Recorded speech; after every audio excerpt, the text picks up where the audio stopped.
Formosa is a small island, yet blessed with an array of natural wonder and splendor. From the north, ancient towns and aboriginal villages lie alongside towering mountains, beautiful waterfalls, and elaborate temples. The central region displays the full range of Formosa's spectacular beauty: the shining sea, roaring rivers, and emerald forests.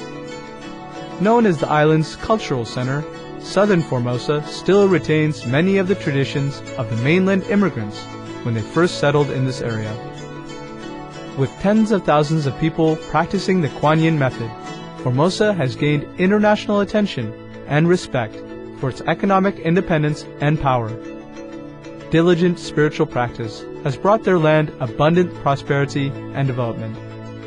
Through the sincerity of the practitioners, Formosa enjoys the blessings and merits of a peaceful nation. In early 2007, Supreme Master Ching Hai answered the sincere longing of her association members when she joined the festivities with honored guests and around 10,000 of our association members from around the world to celebrate the Lunar New Year of the Pig on February 18, 2007 in Formosa. On the same auspicious day, the Shining World Leadership Award ceremony was held, and Supreme Master Ching Hai awarded the former President of the Philippines, Fidel Ramos, President of the Gusi Peace Prize Foundation, Manuel L. Morato, and Senator Harrison Alvarez for their compassionate work with the Aulaxese refugees in the Philippines. Following these celebrations, an international retreat took place where Supreme Master Ching Hai and our association members meditated and prayed for peace throughout the world. On February 22, 2007, the Supreme Master Ching Hai Day was celebrated with great fanfare and beautiful performances. We now invite you to listen to a discussion between Supreme Master Ching Hai and our association members entitled The Unsurpassed Benefit of Taking Refuge in the Buddha in February 1996 in Shihu, Formosa.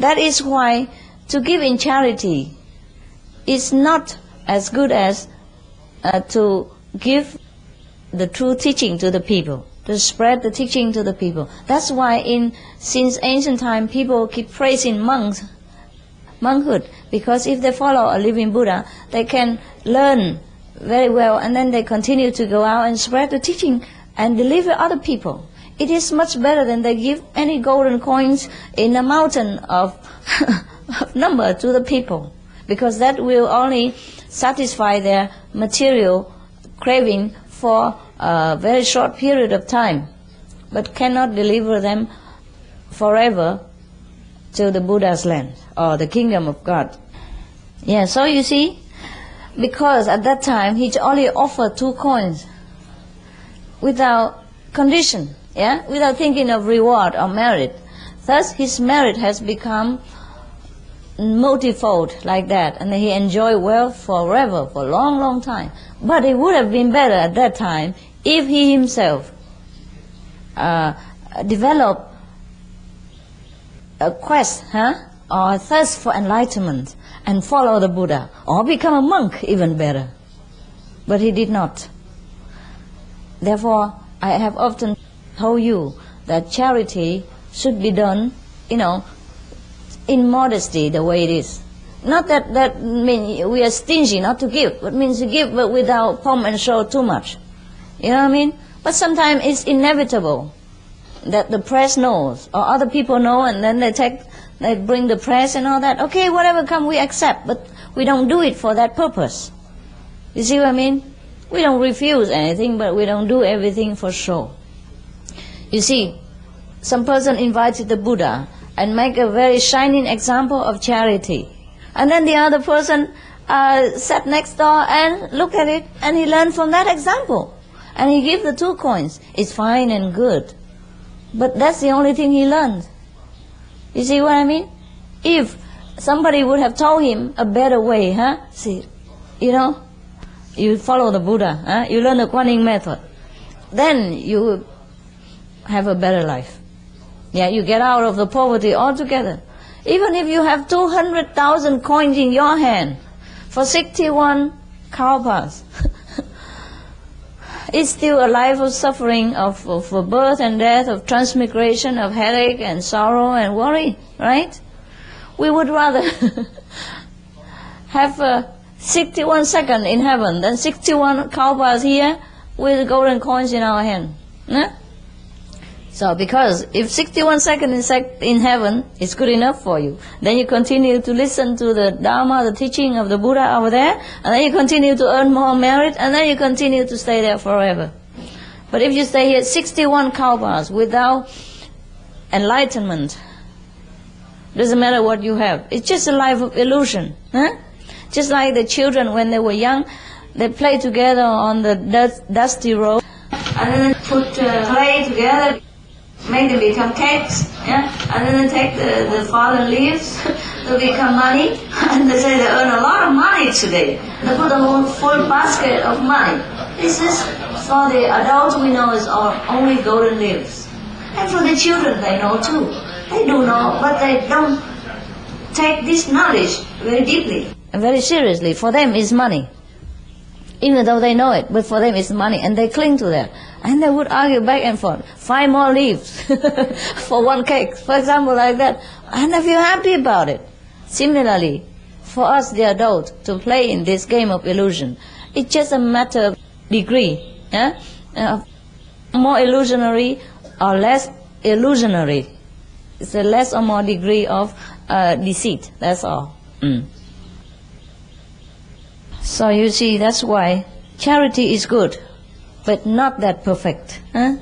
Luckily, he offered this money to the Buddha. So the Buddha and the Sangha, by the marriage of their practice and spiritual hate, has uplifted this man's soul through the 2 coins, has finally let him step into the circle of sainthood. Otherwise, if he just offered the 2 coins like this, he would never gain anything. If he offered it to anyone, he would not gain anything but money, wealth and fame throughout his existence. Luckily, he offered it to the Buddha.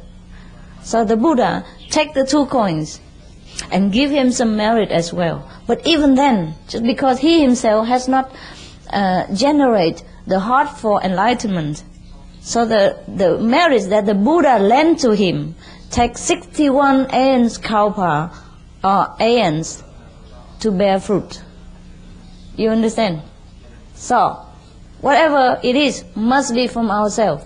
We must want enlightenment. We must want to get out of suffering. And that's the best way, the quickest way. And without Kuan Yin method, no guarantee. Absolutely no. If you have come beyond this world and walked through the gate of illusionary existence, then you know very, very well, without Kuan Yin method, without the art of listening to the inner nature, one never get liberation. Never, never, never, never, never. I repeat again, never. That is a problem. That is the thing that people don't know. And that is a very pity. And that is why we must work hard to help them to know this news. But it is not easy. It has never been easy for anyone at all. For the Buddha, for Jesus, for, Mohammed or whomever what has been. For all the master of India, the Sikh master and Hindu master and Krishna and all that has never been easy. Otherwise, do you think we still sit here? We would have been all gone by the time of Kajipa Buddha was there. And he doesn't need to take the 2 coins, he take the man with him. Yes.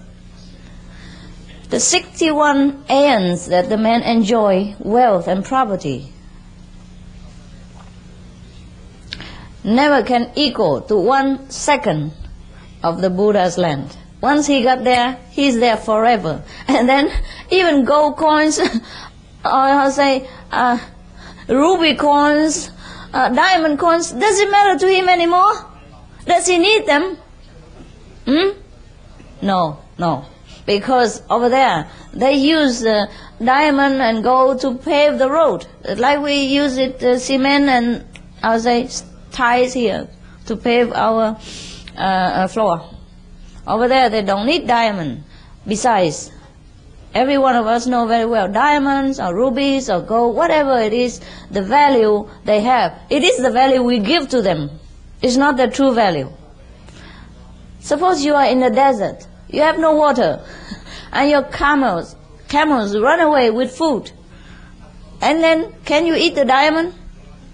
At that time, diamond has any value to you? No, you die beside the diamonds, and diamond cannot move, cannot do anything absolutely to you.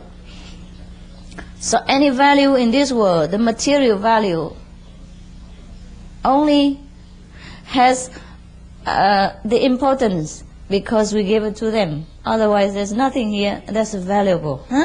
Thus, you see, some man love that woman, love so much that he would die or he would kill for her. But to other neighbors, she's nothing. Even if she comes to his house, he would kick her out. Yeah. He said, what do you do here? He would not feel her appeal at all. Because she has nothing to do with him. But she has a karma with that person, with the one who would kill for her, that person. So everything is related to each other through the karma or through the value that we attach to the subject or to the person. There's no real value in this world. But since we live here, we accept. We accept. But we must know so that we don't feel attachment for these transient things. And really, it's not valuable things. We must understand the root of all the value so that we can use them but not feel attached to them. And that's the reason why we must practice the spiritual wisdom. We must know. So we free ourselves from everything. From material binding, from attachment of passion, from binding of physical love even. So the Buddha means the one who is enlightened. In India, Sanskrit means the old man. That's all, old man. And now, Sangha means one who follows the Buddha. The old man. Sangha means the congregation of truth. That's all there is. Alright, following the truth, the people who follow the truth, follow the teacher of the truth. So the Sangha consisted of the people who renounce their family or friends or possession in order to help the Buddha to travel around and spread the truth teaching. Also included are the lay members who has family and husband and wife, but also continue to spread the teaching in their own way, in their community. Yes. So actually everybody to me is monks. It's just that in the old time it's easier to become monks. Also in India now, still easier to become monk. Even if the master accepts so many monks, he has no worry about anything. They don't need to stay anywhere. They just live on the road or under anywhere or in a park or something. And they go beg for food once a day or twice a day if they need sometimes. That's all. I enjoy the talents that God granted to me for the good cause of mankind. So many people come to me because of the clothing I design, because my artistic tendency appeal to their artistic tendency, appeal to their love of beauty. And some people come to me through the music because my music appeal to their inner nature of their own, ability to produce music or to listen to music. And some people love my paintings, so they feel acquainted to me and make affinity with me and became fellow practitioners. Therefore, from so many angles of abilities, God has drawn His children to Himself through my physical instrument, for example, like that. Therefore, there's nothing that is useless. We must know how to use things, and then they become useful. You see, when I see the people offer things to the Buddha, and when they're reborn again with a piece of silk on their body or with 2 coins on their hands, I'm afraid.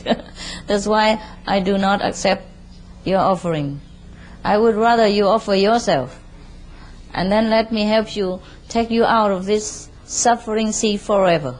That would be the best thing that you ever offer to any Buddha. But of course, in each kalpa, means in each age, the Buddhas used a different way to teach people. At that time, that man only offered 2 golden coins. If the Buddha did not accept, he has nothing else to offer. He doesn't know yet. For example, like that. Or the Buddha was in a hurry, and the man only wants to offer 2 golden coins and want nothing else to do with the Buddha. So what else can he do? And then he slowly will develop the mind for enlightenment. That would be best for him. That's why we spend our money on charity, but also on the spiritual charity. And we print a lot of free books and free magazines, things like that, in case people are interested. And that is a gift to mankind that we can give. Better than the charity that we do. But of course, when people are dying from starvation, we can't just say, well, spiritual gift is better, so here is a sample booklet. Thus, we also run around the world sometimes, wherever we know about a disaster or whenever we can help, we always help. But I know God will give again. So if necessary, I will give everything. If it's not necessary, we give whatever needed or whatever we have. That's all. All right? So when people are starving, you give him some money, okay? Or bread. Not only a sample booklet of Master speaking in United Nations. Money and bread, okay? After he fills his stomach, maybe he listens to you, maybe not, but don't expect anything. So now you don't know anything about stream winners, huh? Once returners and never returners. Do you know anything about that? No? Okay. Oh, stream winners. That means he properly practiced convenient method, huh? He has countered the currents of life and death of transmigration. And perhaps during his concentration, while he practiced the convenient method, the Buddha probably would bless him and let him hear the sound currents now and again. So he win the stream, the sound current stream. Yeah? But for that people at that time, most of the master never take people one lifetime. Or not all of them. So many people would have to come back after 7 lifetimes. Then they will get liberation. They meet another Buddha, and then actually practice the Kuan Yin method, became his disciples, then he liberated. That is one who's supposed to be stream winners. And some people come back 4 times with the encounter of the Buddha. Maybe they just listen, they rejoice in their heart, and they prepare to follow, but then they didn't follow. Maybe next year, or maybe next 2 years, or something like that, always the same. Or maybe my sons are grown up, and then I will follow the Buddha. My sons are not grown up, it's not married yet. When they're married, I must drink wine and eat meat first to rejoice. And then after that, I will follow you. But then after that, another daughter is going to get married. And then a daughter born, another son, and then so on. He has to take care of the grandchildren and blah, blah, blah, blah, blah. And so someone who follow the Buddha called once returners. That, of course, you know very well. He returned once more. And then he be liberated. And other never returners, then it's very clear that he is liberated in this lifetime. This is the one that practiced Kuan Yin method diligently and wants liberation badly. And some became arhats. That is even higher. The arhats can teach people, can impart the blessing to them, etc., etc. Every value depends on how you put on it. So right. So you see, After all, comfort really binds us. Everything has its advantage and disadvantages. Like in the old time or in India, people say to me, India is a land of Buddha. How come it's so poor and so dirty and things like that? There's no blessing to follow the Buddha and the teaching doesn't help. I say, well, you don't see it with the material eyes. The blessing comes in different way. Huh? For example, in the old time, the people don't have so much comfort. So look how many people follow the Buddhas. And now we have paved road and we have cars and we have air-conditioned house. It's very difficult to come here and live in the freezing cold winter with no heater and, hot summer without aircon. For example, you're not used to it and your body rebel, and your mind make trouble. Therefore, it is very difficult. And today, the women are more beautiful than the old time. They can go to beautician, and they buy a lot of makeup, and they go to Master Ching Hai to learn how to make up as well. And they buy celestial clothes, and they put on beautiful jewelry. Even the fake jewelry nowadays are more beautiful than the real jewelry in the old time. So how difficult it is to leave such a piece of jewelry at home and come here and follow Master Ching Hai and live a simple life. It's funny. If it's not a true teaching, everybody follow. If it's true teaching, difficult. If you become a monk without a master, many people. But if you become a monk under a real master, very less. But this is also good. That means the teaching is true. You see in the class, how many distinguished students? 3, 4, 5. No? Especially nowadays. It's funny, in the old time, people follow the master more. Like Krishna, he has about 70,000 wives.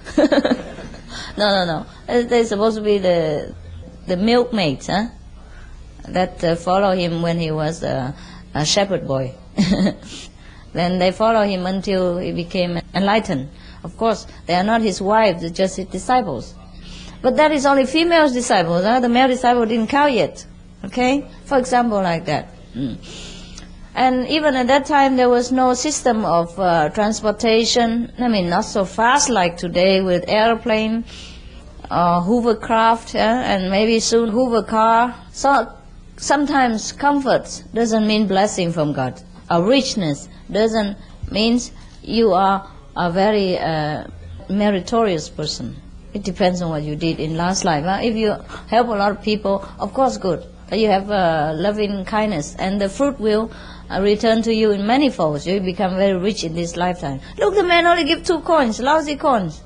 And for 61 aeons, he enjoy enormous wealth and never lack anything. Have all the precious things in his life, except enlightenment. That he get at the end. Only perhaps he got tired. He enjoyed everything that he ever wanted to enjoy. And then he says, so what now? What else? What shall I do with all this gold and money and enjoyment? I'm tired of it. Everyone gets tired of something sometimes. So the best thing we wish is enlightenment, not enjoyment of this life. Because what we wish, we will get. Sooner or later, our mind, our subconscious will find a way to get what we want. Like that man. Perhaps he has been born in poverty for many lifetimes. And then all he has in his subconscious mind is to get rich. You know what I mean? It's just a psychological pressure of everyone. What you don't have, you want.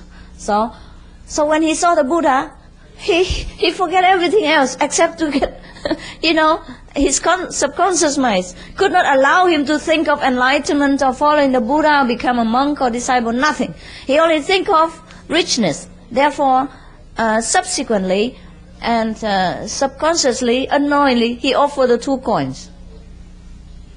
Because then he will get the reward of richness for many lifetimes. Then he enjoyed it until he had it up to here, and then he think, oh, now I want enlightenment. I want something more than material comfort. At that time, then the Buddha had the chance to give him what he wanted. Everything we created by ourselves. Everything we receive now or later is what we want, what we created. For example, people who go to hell, you would think, who wants to go to hell? If the Master or the Buddha say, whatever you want, whatever you desire, you will get, then who would desire to go to the fire burning hell? That we say because he desire, he'll come. He would. He has desire for it. Because of his bad action and consequence of the bad actions, he would feel very cold, very freezing at the time of death. And naturally he would desire warm fire. At that time he will born into fire hell. Or if a person very bad karma, the force of bad karma will push him into such a very hot condition, feeling very hot. So naturally he would desire coolness. He would think of ice and cold places, and then he will be born into a cold hell. And that's how the law of karma works, to make people desire according to the force of their actions, the consequence of their retribution. You know what I mean? So even though you don't desire hell, but you go straight there, the force of karma make you desire similar thing, then you fall directly to where you belong, even though you don't want it. You never think about it.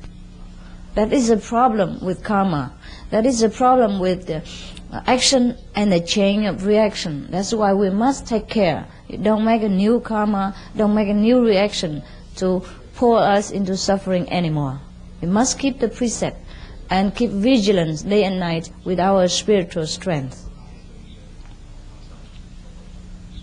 Whatever we desire at the time of death, we get. That is a problem. Not many people knows about it.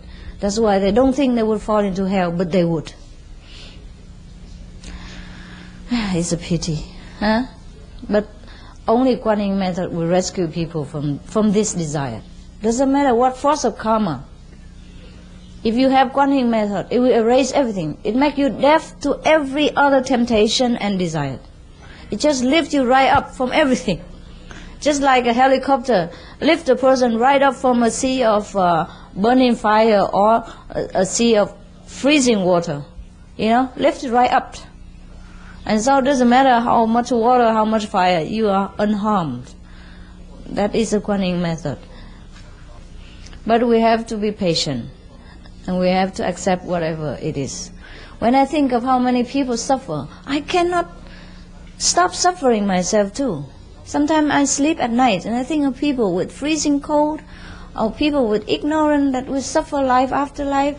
I just cry alone. Sometimes. But sometimes I'm more enlightened and I think it's all a game. But the people who are in the game don't know it is a game. That's why they suffer. And seeing them suffer, I suffer. Not that I don't know that it is a game, but because they don't know.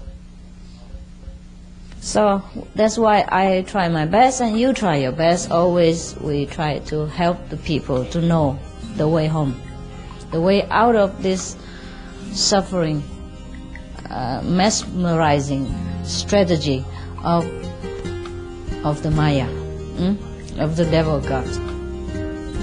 All right, I see you again later.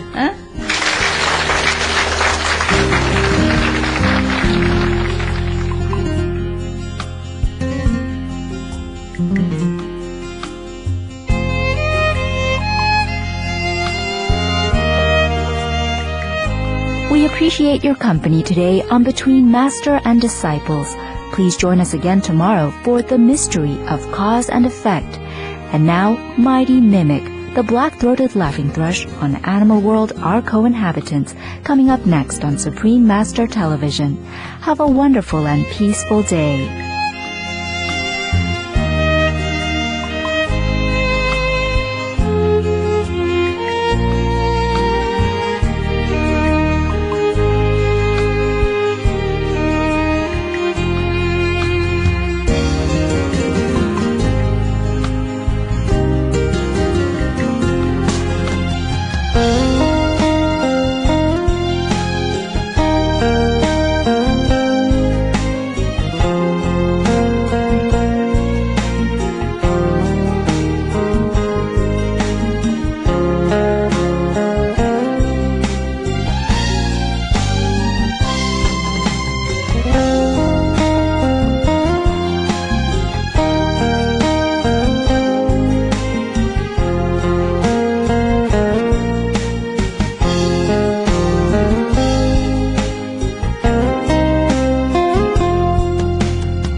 you.